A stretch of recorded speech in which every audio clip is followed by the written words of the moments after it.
ఇది మానవ చరిత్రలో అత్యంత ముఖ్యమైన రాత్రి. దేవుడు స్వయంగా భూమిపైకి వచ్చే రాత్రి. దాదాపు 2000 సంవత్సరాల క్రితం జరిగిన మొదటి క్రిస్మస్ గురించి ఆలోచించండి. ఆ క్రిస్మస్ కథ ఏమిటో మీకు తెలుసు కదా? చాలా రాత్రివేళ బెత్లెహేము అనే చిన్న గ్రామానికి కొన్ని మైళ్ళ దూరంలో పగలంతా తిరిగి అలసిపోయిన చిన్న గొర్రెల కాపరుల సమూహం చల్లని రాతి నేలపై నిద్రించే సమయం అది. ఆకాశంలో నక్షత్రాలు చాలా ప్రకాశవంతంగా మెరుస్తున్నాయి. అప్పటి వరకు వారు మనకు ప్రతి రాత్రి ఒకేలా ఉంటుందనుకునేవారు. మీ జీవితాల్లో కూడా మీరు అలాగే అనుకుంటారు కదా, ఎప్పుడూ ఒకేలా ఉంటుంది లైఫ్ అని. ఎందుకంటే అప్పటి వరకు ఇలాంటి రాత్రి ఒకటి వాళ్ళ జీవితంలో వస్తుంది అని వాళ్ళు అసలు అనుకునే అవకాశమే లేదు. కానీ దేవుని ప్రణాళికలు మనం ఊహించలేనివిగా ఉంటాయి. ఇది మానవ చరిత్రలో అత్యంత ముఖ్యమైన రాత్రి. దేవుడు స్వయంగా భూమిపైకి వచ్చే రాత్రి. ఆ అద్భుతమైన రాత్రి గురించి లోకా గ్రంథంలో మనకు కనబడుతుంది. లూకా సువార్త 2వ అధ్యాయము 8వ వచనం నుండి. ఆ దేశంలో కొందరు గొర్రెల కాపరులు పొలములో ఉండి రాత్రివేళ తమ మందను కాచుకొనుచుండగా ప్రభువు దూత వారి వద్దకు వచ్చి నిలిచెను. ప్రభువు మహిమ వారి చుట్టూ ప్రకాశించినందున వారు మిక్కిలి భయపడిరి. అయితే ఆ దూత, భయపడకుడి, ఇదిగో ప్రజలందరికీ కలగబోవు మహా సంతోషకరమైన సువార్తమానమును నేను మీకు తెలియజేయుచున్నాను. దేవుని మహిమతో ప్రకాశిస్తూ ఆ దేవదూత గొర్రెల కాపరుల దగ్గరకు వచ్చినప్పుడు వారు ఎంత భయపడి ఉంటారో మీరు ఊహించగలరా? ఒక బైబిల్ అనువాదం ఇలా చెప్తోంది, వాళ్ళు తీవ్ర భయాందోళనకు గురయ్యారని. అప్పుడు ఆ గొర్రెల కాపరులకు దేవదూతలు చెప్పిన మొదటి మాట, భయపడకండి, మీకు శుభవార్త చెప్పడానికి వచ్చాను. భయపడవద్దు, ఎందుకంటే క్రీస్తు ఈ లోకానికి వచ్చాడు. ఆయన చాలా మార్పులు తీసుకువస్తాడు. క్రీస్తు వచ్చాడు కాబట్టి మీరు భయంతో, నిరాశతో ఉండాల్సిన అవసరం లేదు. యేసుక్రీస్తు వల్ల అంతా ప్రకాశవంతంగా, ప్రశాంతంగా ఉందని మీరు తెలుసుకోండి. మీకు తెలుసా, క్రిస్మస్ యొక్క సువార్త వృత్తాంతాలలో 4 సార్లు దేవదూతలు భయపడకండి అనే మాటను ఉపయోగించారు. మెస్సయ్యకు ముందుగా మార్గాన్ని సిద్ధపరిచే బాప్తిసమిచ్చు యోహానుకు నీవు తండ్రివి అవుతావు అని జకరియా అనే ముసలి వ్యక్తికి దేవదూత చెప్పినప్పుడు అతను భయంతో నిండిపోయాడు. అప్పుడు దేవదూత అతనితో భయపడకు అని చెప్పాడు. మరియకు దేవుని కుమారునికనే అద్భుతమైన ఆధిక్యత లభిస్తుందని దేవదూత చెప్పినప్పుడు మొదట ఆమెలో భయం నిండిపోయింది. కానీ దేవదూత భయపడకు మరియా అని అన్నాడు. కన్య మరియను నిశ్చితార్థం చేసుకున్న యోసేపు ఆమె గర్భవతి అని తెలుసుకున్నప్పుడు భయం, ఆందోళనతో నిండిపోయాడు. అప్పుడు దేవదూత భయపడకు, ఎందుకంటే ఆమె గర్భం దాల్చింది పరిశుద్ధాత్మ వలన అని చెప్తాడు. యేసుక్రీస్తు జన్మించినప్పుడు దేవదూత ఇంతకుముందు నేను చెప్పిన గొర్రెల కాపరుల వద్దకు వెళ్ళి, భయపడకుడి, ఇదిగో నేను మీకు గొప్ప సంతోషకరమైన శుభవార్త తెచ్చాను.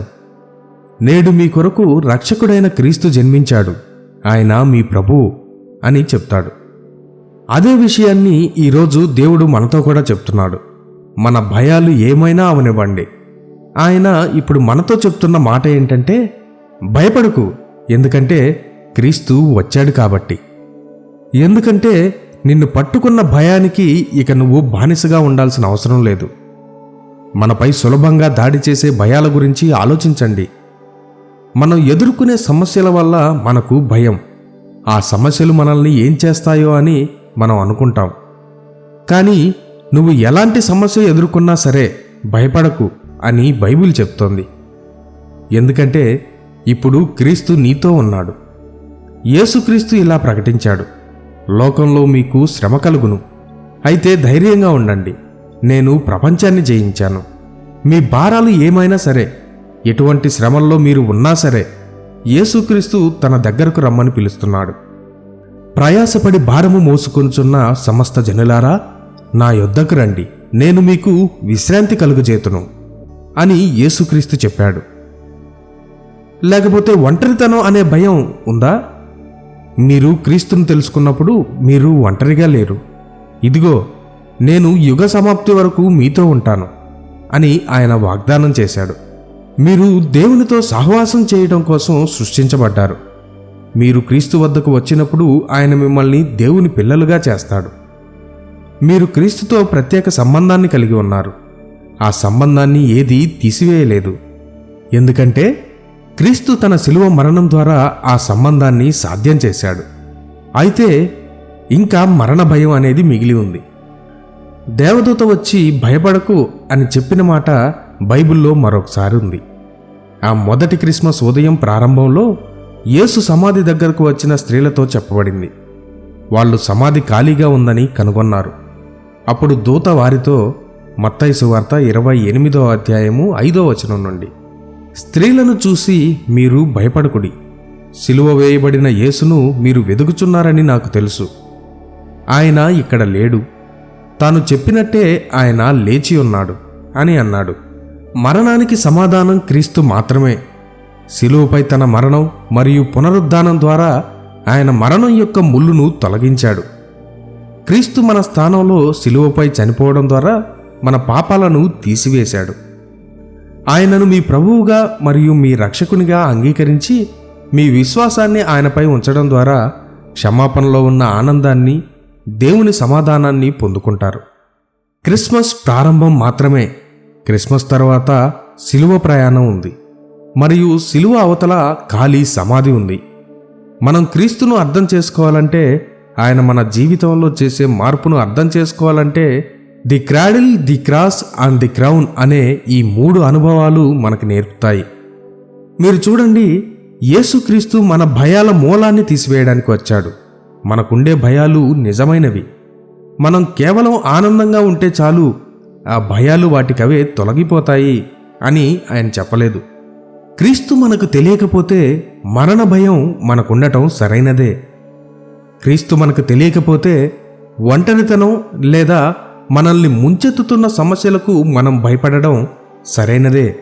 ఆ భయాలు ఎంత వాస్తవమో క్రీస్తు ఉన్నాడు అన్నది కూడా అంతే వాస్తవం. ఆయన పాపంతో వ్యవహరించి దేవునితో మనలను సమాధానపరిచాడు అని మనం గ్రహించినప్పుడు ఇకపై మూర్ఛ వచ్చినట్లు భయపడాల్సిన అవసరం లేదు. అందుకు బదులుగా గొర్రెల కాపురులు చేసినట్టే మనం చేయాలి. క్రీస్తు వద్దకు రండి. మన పాపాలతో ఆయన వద్దకు వచ్చి ఆ పాపాలను ఆయన పాదాల వద్ద పడవేయండి. అప్పుడు దేవుని సమాధానం సమస్త విషయాలను అధిగమించగలదని మనం తెలుసుకుంటాం. యేసు వాగ్దానం చేశాడు, శాంతి మీకు అనుగ్రహించి వెళ్చున్నాను, నా శాంతినే మీకు అనుగ్రహించుచున్నాను. లోకం ఇచ్చినట్టుగా నేను మీకు అనుగ్రహించడం లేదు. మీ హృదయమును కలవరపడనీయకుడి, వెరవనీయకుడి.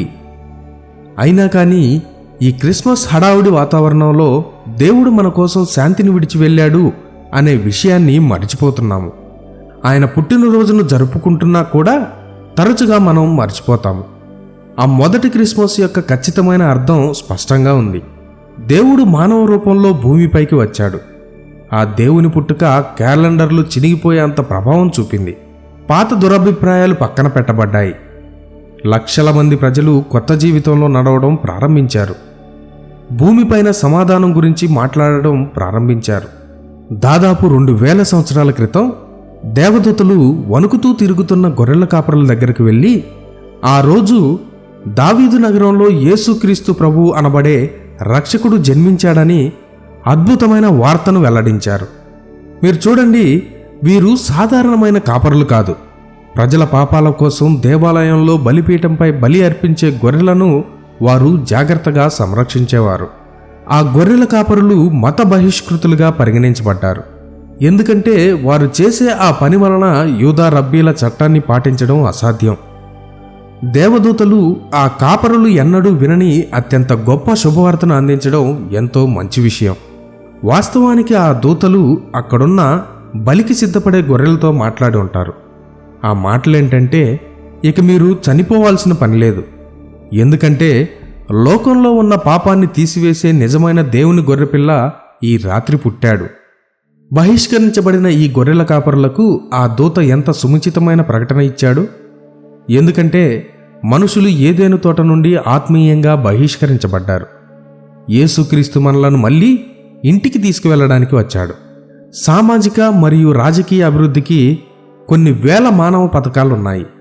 వాటిలో చాలా మంచివి కూడా ఉన్నాయి. కానీ అవి చివరకు విఫలమవుతాయి.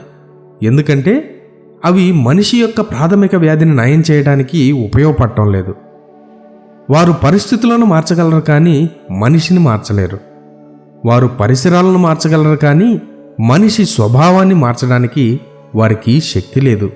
ఇటువంటి దారుణమైన దుస్థితిలో ఉన్న మానవజాతి రక్షించబడాలంటే, ప్రపంచం రూపాంతరం చెందాలంటే, మనకు శాంతి కలగాలంటే విమోచన మనిషి కాని వారి దగ్గర నుండి రావాలి. మనిషి తనకు తానుగా చేసుకోలేనిది యేసుక్రీస్తు చేశాడనే మహిమాన్వితమైన సత్యాన్ని క్రిస్మస్ బలంగా చెబుతుంది. మనిషి తనను తాను రక్షించుకోలేకపోయాడు. ఎందుకంటే మనిషి అపరాధం మరియు పాపం యొక్క శక్తి నుండి తనను తాను విడిపించుకోలేడు. మానవుడు పాపం చేసి దేవుని దృష్టికి వ్యతిరేకి అయ్యాడు. మనిషిని దేవునితో సమాధానపరిచే స్థితికి తీసుకురావటం ఏ మనిషి వల్ల కాదు. దేవుడు మాత్రమే ఆ స్థితిని తీసుకురాగలడు. అందుకే ఆయన తన కుమారుని ప్రాయశ్చిత్త త్యాగం ద్వారా అది సాధ్యం చేశాడు. అర్హుడైన క్రీస్తు జీవితం, ఆయన మరణం ద్వారా మనం పూర్తిగా ఉచితంగా క్షమించబడ్డాం. దేవునికి ఈ ప్రపంచాన్ని రక్షించడానికి ఎంత ఖర్చు అవుతుందో క్రిస్మస్ చెబుతుంది. యోహాను సువార్త 3వ అధ్యాయం 16వ వచనం. దేవుడు లోకమును ఎంతో ప్రేమించెను, కాగా ఆయన తన అద్వితీయ కుమారునిగా పుట్టిన వాని యందు విశ్వాసముంచు ప్రతివాడును నశింపక నిత్యజీవం పొందునట్లు ఆయనను అనుగ్రహించెను. క్రీస్తు ప్రపంచానికి దేవుడు ఇచ్చిన గొప్ప క్రిస్మస్ బహుమతి. 2వ కొరింథీయులకు రాసిన పత్రిక 9వ అధ్యాయం 15వ వచనంలో చెప్పసఖ్యము కాని ఆయన వరమును గూర్చి దేవునికి స్తోత్రము అని గ్రంథం చెబుతోంది. అయితే ఆ మొదటి క్రిస్మస్ ఉదయం ఆ గొర్రెల కాపరులకు ఇచ్చిన నిరీక్షణ నమ్మిన వారికి మాత్రమే అందుబాటులో ఉంటుంది. క్రీస్తు ద్వారా వచ్చే క్షమాపణ, ఆనందం, శాంతి మరియు శక్తిని తెలుసుకోవాలంటే మనిషి వ్యక్తిగతంగా విశ్వాసం ద్వారా ఆయనను స్వీకరించాలి. మన హృదయం మారాలంటే మన విశ్వాసం నిజమైనదిగా ఉండాలి. ఈ క్రిస్మస్ సమయంలో, ఈ క్షణంలో వారి సొంత హృదయంలో శాంతి కోసం కాంక్షించే వారు ఉన్నారు. మీరు కూడా శిలువ పాదాల వద్ద దేవుణ్ణి కలుసుకోవచ్చు. మీరు చాలా కాలంగా వెతుకుతున్న ఆ సమాధానం కనుగొనవచ్చు. నేనిప్పుడు ఏం చేయాలి అని మీరు నన్ను అడగవచ్చు. సరే, మీరు మీ పాపాలను విడిచిపెట్టాలి. క్రీస్తును మీ ప్రభువుగా మరియు రక్షకుడిగా స్వీకరించండి. మీ జీవితాన్ని ఆయనకు అప్పగించండి. యేసుక్రీస్తు మీ హృదయంలోనికి వస్తాడు. అంతేకాదు, ఈ క్రిస్మస్ను మీరు మొదటిసారి క్రీస్తును ఎరిగిన క్రిస్మస్గా గడుపుతారు. మీకు ఏది అవసరమో యేసు దానిని తీర్చగలడు. మీ హృదయంలోని కోరికలు ఏమైనా సరే క్రీస్తు మీ జీవితాన్ని తాకగలడు, మిమ్మల్ని మార్చగలడు, మిమ్మల్ని ఒక కొత్త వ్యక్తిగా మార్చగలడు. ఈ రాత్రి అటువంటి తీర్మానం మరియు నిర్ణయం తీసుకోమని నేను మిమ్మల్ని అడగబోతున్నాను. యేసుక్రీస్తుని అంగీకరించడానికి ఈ సంవత్సరం చాలా అద్భుతమైన సమయం. ఆయనను మీ జీవితాలను మార్చడానికి అనుమతి ఇవ్వండి. మీ జీవితంలో ఎదుర్కొంటున్న పరిస్థితులను మార్చడానికి ఆయనకు అవకాశం ఇవ్వండి. ఒక చిన్న ప్రార్థనలో ఏకీభవించమని నేను మిమ్మల్ని అడుగుతున్నాను. నేను ప్రస్తుతం మీకోసం, మీతో పాటు ప్రార్థించాలనుకుంటున్నాను. మనం ప్రార్థిస్తున్నప్పుడు మీరు యేసుక్రీస్తుతో మీ హృదయం ద్వారా ఒక తీర్మానం కలిగి ఉండండి. యేసుక్రీస్తు మిమ్మల్ని స్వీకరిస్తాడు. ఆయన మిమ్మల్ని క్షుణ్ణంగా చూసి మార్చగలడు. మనం ప్రార్థన చేద్దామా? మా తండ్రి, మా దేవా, యేసుక్రీస్తులో మీరు మాకు ఇచ్చిన అద్భుతమైన క్రిస్మస్ కానుకకు మీకు మా ధన్యవాదాలు. మా జీవితాలను మార్చడానికి, కష్టాల్లో ఉన్న మా హృదయాలకు శాంతిని కలిగించే శక్తిని మాకు అనుగ్రహించినందుకు మేము మీకు కృతజ్ఞతలు తెలుపుతున్నాము. ఈ వీడియో చూస్తున్న వారు ఈ చిన్న ప్రార్థనలో ఏకీభవించాలని నేను కోరుకుంటున్నాను. ఓ దేవా, నేను నీకు వ్యతిరేకంగా పాపం చేశాను. నన్ను క్షమించండి. నేను నా పాపాలను విడిచిపెట్టడానికి సిద్ధంగా ఉన్నాను. అలాగే నేను నిన్ను రక్షకునిగా స్వీకరిస్తున్నాను. నేను క్రీస్తును ప్రభువుగా అంగీకరిస్తున్నాను. ఈ క్షణం నుండి నేను క్రీస్తుని అనుసరించాలనుకుంటున్నాను. ఆమేన్.